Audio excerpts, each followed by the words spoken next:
Let's understand MSSQL Trust Links.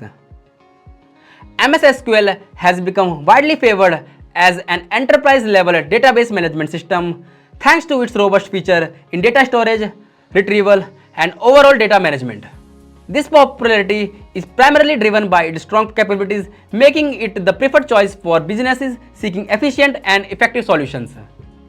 MSSQL distinguishes itself by effectively addressing security vulnerabilities, especially in context of trust links, commonly known as linked servers, which are challenges faced by other technologies. In this module, we will delve into what trust links are, legitimate use cases, and how attackers can potentially exploit them to compromise your database environment. To begin, let's develop an understanding of what trust links are in the context of MSSQL. Trust links or linked servers in MSSQL allows you to create connections between two different database servers, whether they are both MSSQL instances or even other database systems like Oracle or MySQL. This feature is primarily used for various legitimate purposes such as data replication, distributed queries, and data integration. Linked servers enables one SQL server instance to interact with another SQL server instance, making this feature invaluable in many enterprise scenarios. To create a linked server, typically by specifying its connection properties, which are server name, authentication method, and credentials. And once configured, you can reference object on that linked server as though they were local objects in queries, allowing seamless data joining between servers. System administrators possesses the privilege to establish database links, allowing any users within the system to use them. When making of such links, two key aspects should be kept in mind.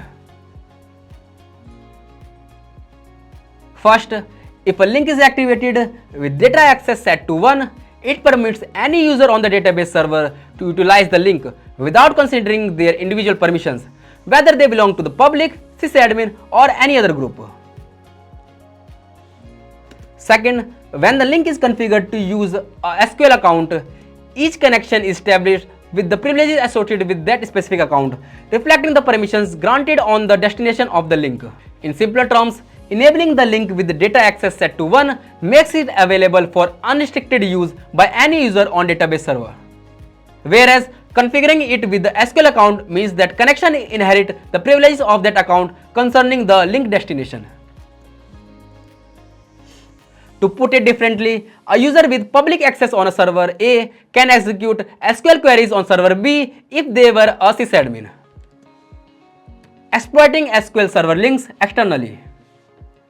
While database links can be useful for elevating privileges after gaining unauthenticated access to a database internally, their external availability introduces additional risks that requires careful management.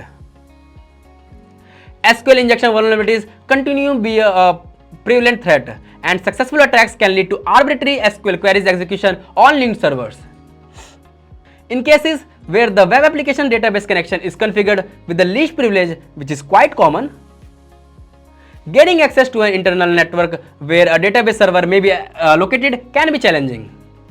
Unfortunately, any user, regardless of their privilege level, is allowed to utilize pre-configured database links. Based on our pentesting experience, we consistently find that after thoroughly examining all the links, there is almost always at least one configured with sysadmin privileges. This configuration facilitates the elevation of privileges from the initial public access to system admin access, all within the database layer without the need to exit to other system layers. In the next section, we will see an instance of these misconfigurations and how an attacker can use this to gain control over the domain.